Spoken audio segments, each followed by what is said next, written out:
Hello दोस्तों, नमस्कार। स्वागत है आप सभी का हमारे चैनल पर। दोस्तों, आपको बता दें जो आज की हम सारी बड़ी खबरें आपके सामने लेकर आए हैं वो आप सबको जानना बहुत जरूरी है। दोस्तों, चाइना भारत विवाद को जहां पर बीच में पाकिस्तान आता हुआ भी दिखाई दे रहा है। दोस्तों, साथ ही इन चारों देशों ने मिलकर जो चाइना के खिलाफ संज्ञान लिया है, दोस्तों आपको जानना बहुत जरूरी है। और युद्ध का कभी भी ऐलान हो सकता है। जी हाँ दोस्तों, लेकिन दोस्तों उससे पहले अगर आप भी अपने भारतीय सेना, प्रधानमंत्री नरेंद्र मोदी और रक्षा मंत्री राजनाथ सिंह के हर कदम का समर्थन करते दोस्तों, इस वीडियो को अभी कर दीजिए लाइक, चैनल को कर दीजिए सब्सक्राइब, बेल आइकॉन दबाइए, साथ ही कमेंट बॉक्स में लिख दीजिएगा जय हिंद जय भारत। जी हाँ दोस्तों, चलते हैं पहली बड़ी खबर की ओर जहां आपको बताएंगे दोस्तों खबरों में आगे बढ़ने से पहले आपको आज का हेडलाइंस बता दें। आज क्या क्या बताने वाले हम आपको बताएंगे। जहां पर क्वाड की बैठक में चीन पर क्या कहा अमेरिकी विदेश मंत्री माइक पोम्पियो ने, बताएंगे आपको। उससे आगे बताएंगे दोस्तों जहां पर भारत ने एक और पड़ोसी देश में उठाया ये सबसे बड़ा कदम। जी हाँ दोस्तों, चीन की बेचैनी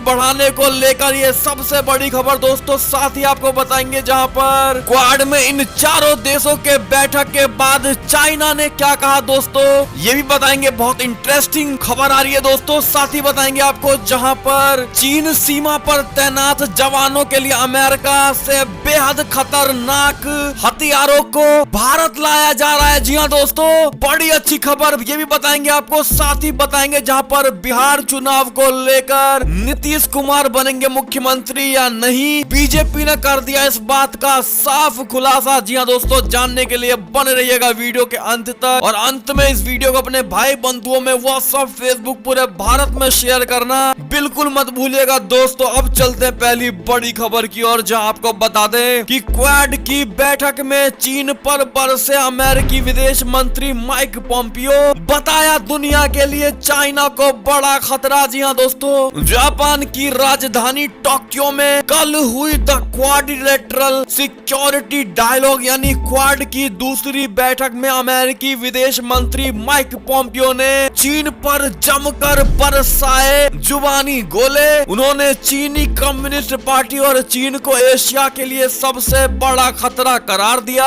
पोम्पियो ने भारतीय विदेश मंत्री एस जयशंकर के बयान से सहमति जताते हुए कहा कि हम हिंद प्रशांत क्षेत्र को मुक्त, खुले और समावेशी बनाए जाने को लेकर प्रतिबद्ध है। पोम्पियो ने आगे कहा कि चीनी कम्युनिस्ट पार्टी ने जो धमकियां दी है उनका हम में से उन लोगों ने विरोध किया है जो मानते हैं कि स्वतंत्रता और लोकतंत्र इस क्षेत्र में रहने वाले सभी लोगों के लिए अच्छी चीजें हैं। उन्होंने कहा कि हमें विश्वास है कि हम चार देश यहाँ से महत्वपूर्ण व्यावहारिक परिणामों के साथ निकलेंगे जो एक अधिक समृद्ध दुनिया और एक अधिक समृद्ध क्षेत्र का नेतृत्व करेंगी। पूरी दुनिया इस समय चीन के खतरे से जूझ रही है और यही समय है कि जब हम उसके खिलाफ गंभीर होकर कोई हल निकालेंगे और चाइना को उसी के लहजे में जवाब देंगे। इस प्रकार की बातें दोस्तों अमेरिका के विदेश मंत्री माइक पोम्पियो की ओर से बताया गया है दोस्तों। साथ ही उन्होंने कहा है कि अगर चाइना अपने चाल से बाज नहीं आता है या वो अपनी करतूतों को दोबारा दोहराता है तो अगली बार ये चारों देश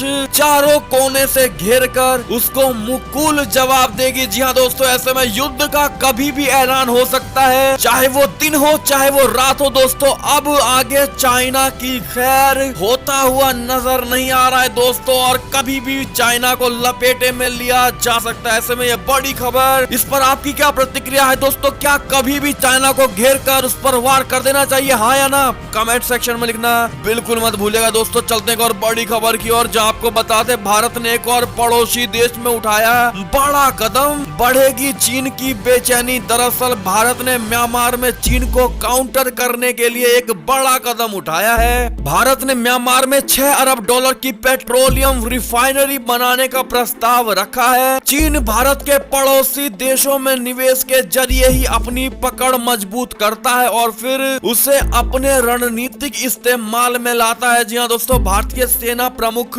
मनोज मुकुंद नरवणे और विदेश सचिव हर्षवर्धन श्रृंगला म्यांमार के 2 दिवसीय दौरे पर पहुंचे थे। इस दौरे को काफी अहम माना जा रहा है। इस दौरे में कई अहम समझौते हुए मामले से जुड़े एक सूत्र ने लाइव मिनट से कहा, भारत नहीं चाहता है कि पड़ोसी देश म्यांमार पूरी तरह से चीन के पाले में चला जाए। ये परियोजना दोनों देशों के लिए फायदेमंद होगी। इंडियन ऑयल कॉर्प्स ने इस परियोजना को लेकर दिलचस्पी दिखाई है। जी हाँ दोस्तों, भारत म्यांमार को कोरोना वायरस महामारी से लड़ाई में मदद देने के अपने वादे को भी निभा रहा है। इसके तहत भारत म्यांमार को 3000 वायल्स रेमडेसिविर दवा उपलब्ध कराएगा। ऐसे में दोस्तों इस बड़े डील के बाद चाइना बौखलाता हुआ नजर आ रहा है दोस्तों, और उसको कहीं ना कहीं इस डील को लेकर खेद जरूर है और वो अपनी कोई ना कोई गुस्सा जरूर निकालेगा। आगे देखते हैं दोस्तों इस पर उसका क्या बयान आता है, आपको हम सबसे पहले बताएंगे। अगर आप चैनल पर नए हैं तो सब्सक्राइब जरूर कर लीजिएगा दोस्तों। एक और खबर की माने तो क्वाड की मीटिंग को लेकर भड़का चाइना, बोला भौंके सभी लेकिन काटा किसी ने भी नहीं। जी हाँ दोस्तों, चीनी मीडिया ने कसा है ये तंज। आपको बता दें, एशिया में चीन से बढ़ते खतरों से निपटने के लिए मंगलवार को जिस प्रकार से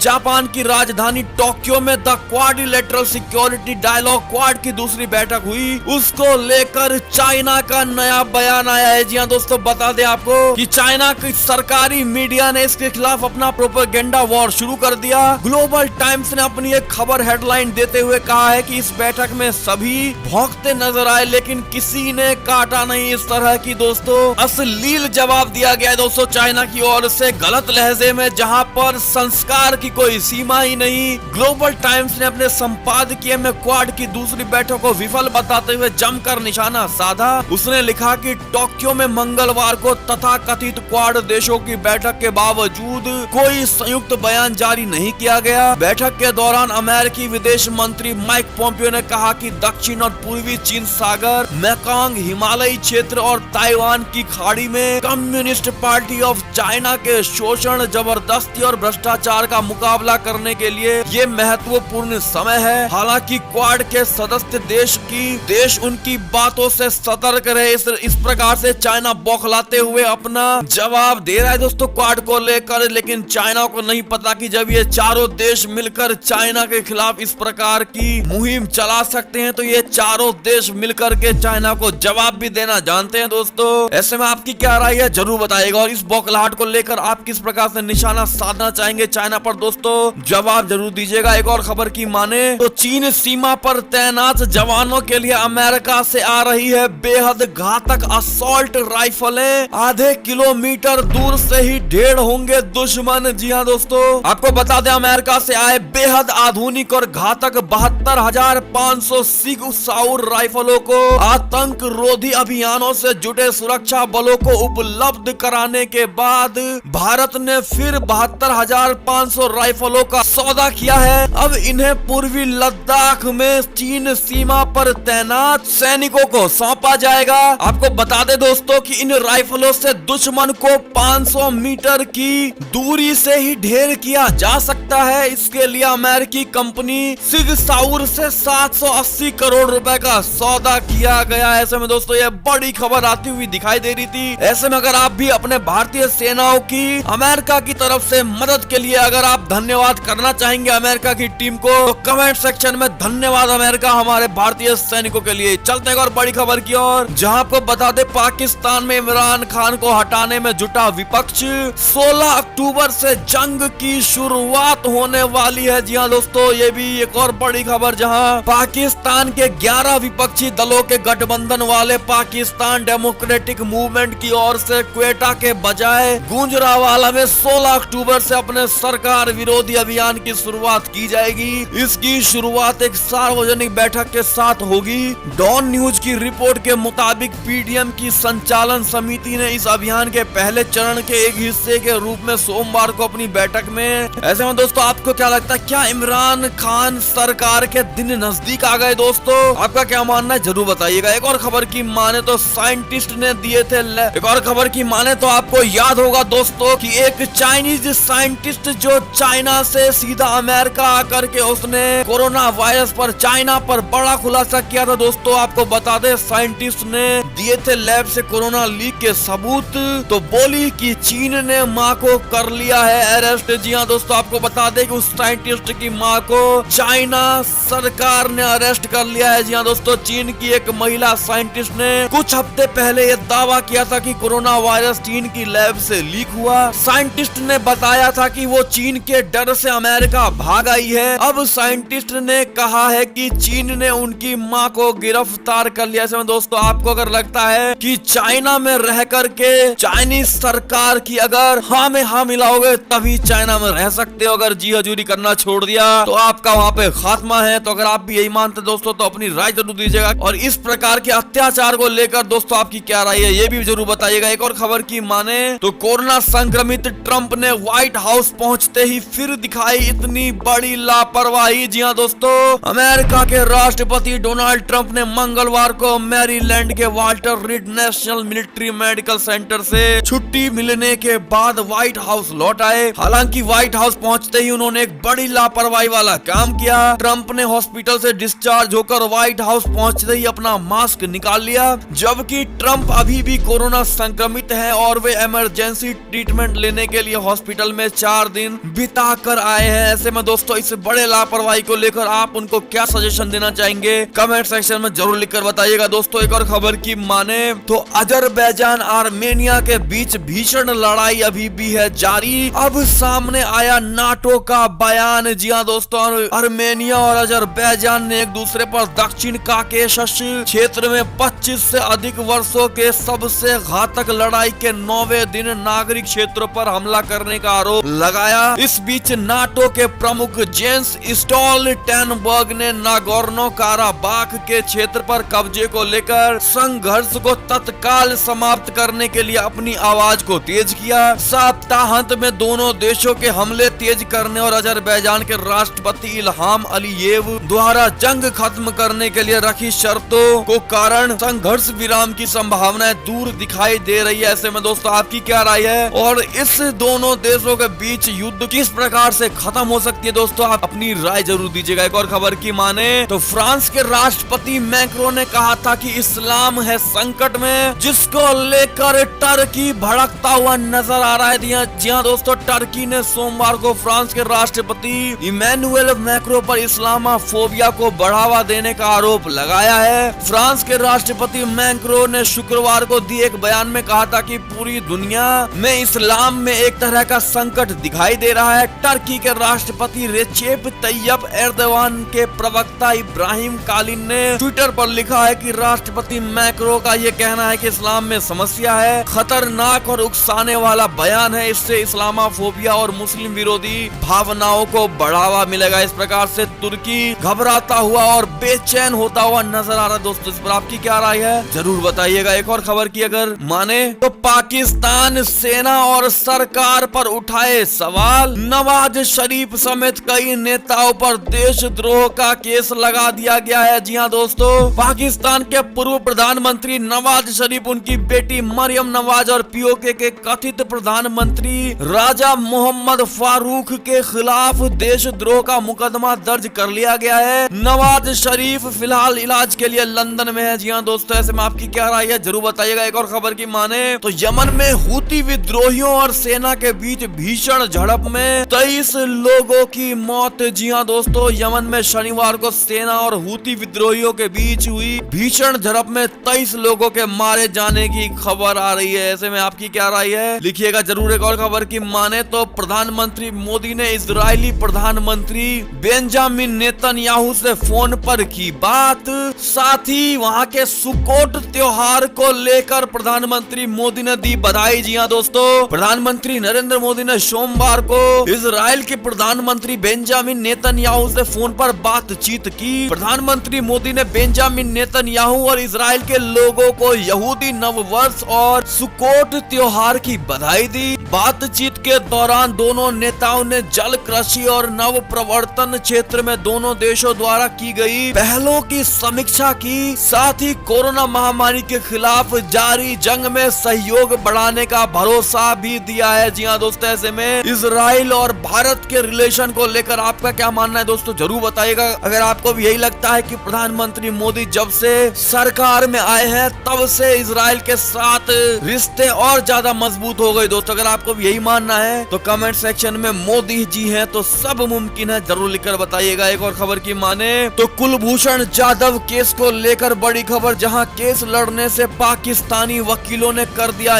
इनकार। क्या बिना सुनवाई हो सकता है फैसला? आपको बता दे दोस्तों, पाकिस्तानी अदालत में कैद भारतीय नागरिक कुलभूषण जाधव का केस लड़ने से पाकिस्तानी वकीलों ने साफ इनकार कर दिया है। इन वकीलों को इस्लामाबाद हाई कोर्ट ने जाधव की तरफ से केस लड़ने के लिए चुना था। पाकिस्तानी सरकार पहले ही उनकी तरफ से पैरवी करने के लिए भारतीय वकीलों को शामिल करने से मना कर चुकी है। ऐसे में सवाल उठ रहा है कि क्या पाकिस्तान फिर कोई नई चाल चल रहा है? बता दें कि पाकिस्तान की सैन्य अदालत ने जाधव का जासूसी के झूठे मामले में फांसी की सजा सुनाई थी। ऐसे में दोस्तों आपकी क्या राय है और किस प्रकार से भारत सरकार कुलभूषण को पाकिस्तान के उस गंदे जेल से छुटकारा दिला सकती है? अपनी राय जरूर दीजिएगा दोस्तों। अगर और भी कोई आपको चारा सुझाव में आ रहा हो तो एक और खबर की माने तो बिहार चुनाव को लेकर दोस्तों एनडीए का सीट बंटवारा पूरी तरह से हो गया है तय और इसका ऐलान कर दिया गया है दोस्तों। बता दें जेडीयू 115, हम 7 और बीजेपी 121 सीटों पर लड़ेगी चुनाव। जी हां दोस्तों, बिहार विधानसभा चुनावों को लेकर एनडीए में मंगलवार को सीटों का बंटवारा तय हो गया।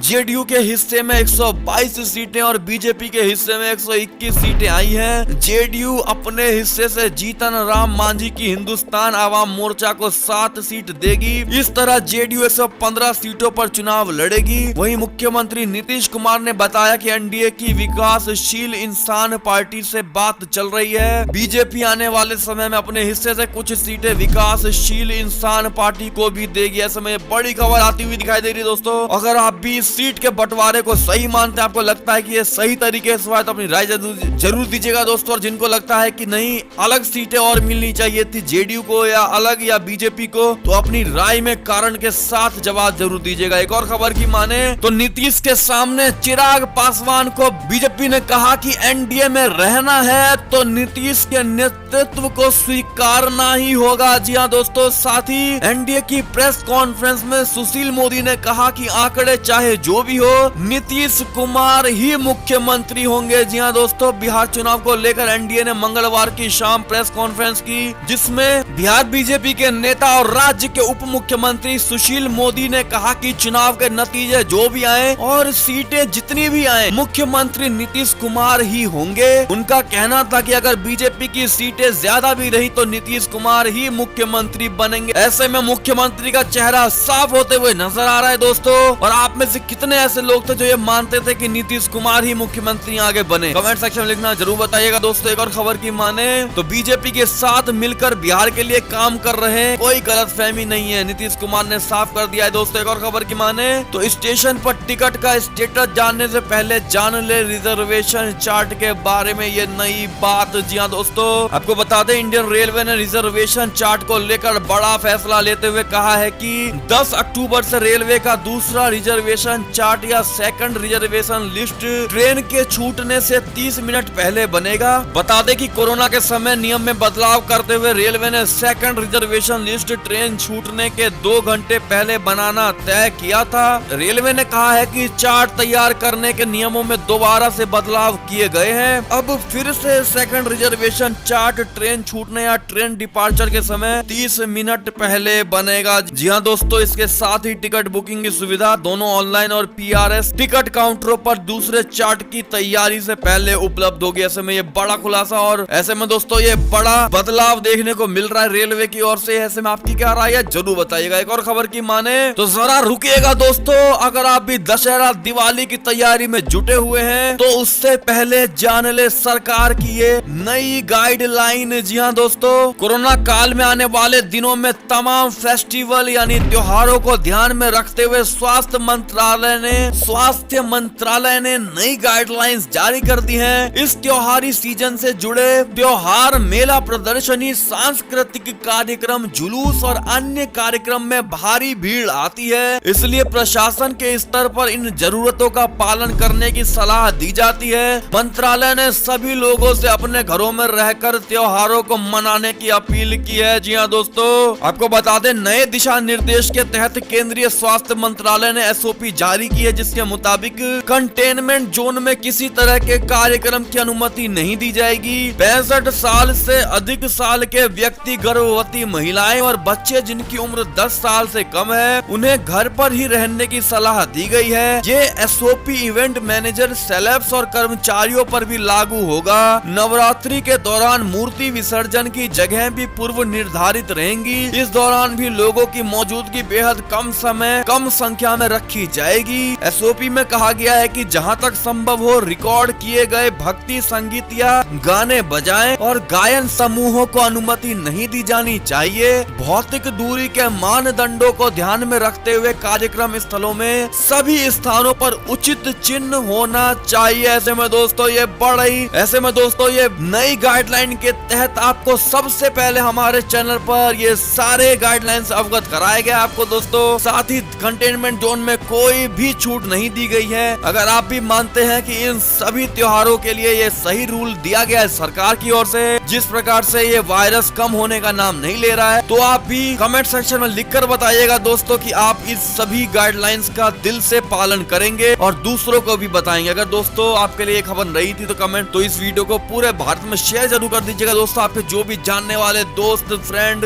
माता पिता सबको भेज दीजिएगा दोस्तों। एक और खबर की माने तो जॉनसन बेबी पाउडर में कैंसर के तत्व पाए जाने के मामले में कंपनी को लगा तगड़ा झटका। जी हां दोस्तों, जॉनसन एंड जॉनसन के बेबी पाउडर में कैंसर के तत्व होने के मामले में कंपनी के खिलाफ कई केस दर्ज हो चुके हैं। अब इन केस का निपटारा करने के लिए जॉनसन एंड जॉनसन ने बड़ी रकम अदा करने का फैसला कर लिया है। जी हां दोस्तों, एक और खबर की माने तो यूपी में बिजली विभाग का निजीकरण टल गया है। कर्मचारी हड़ताल खत्म कर अपने काम पर लौट गए। जी हां दोस्तों, एक और खबर की माने तो 15 अक्टूबर से खुलेंगे सिनेमा घर। फिल्म शुरू होने से पहले ये भी दिखाना गया है अनिवार्य। जी हां दोस्तों, कोरोना वायरस से कैसे बचना है, कोरोना वायरस को के मद्देनजर किस किस तरह की प्रिकॉशंस, किस तरह की सावधानियां बरतनी होगी, इन सब को फिल्म शुरू होने से पहले दिखाया जाएगा। जी हां दोस्तों, और अंतिम खबर की ओर चलें दोस्तों तो आपको बता दें कि चिराग पासवान को बीजेपी की दो टूक,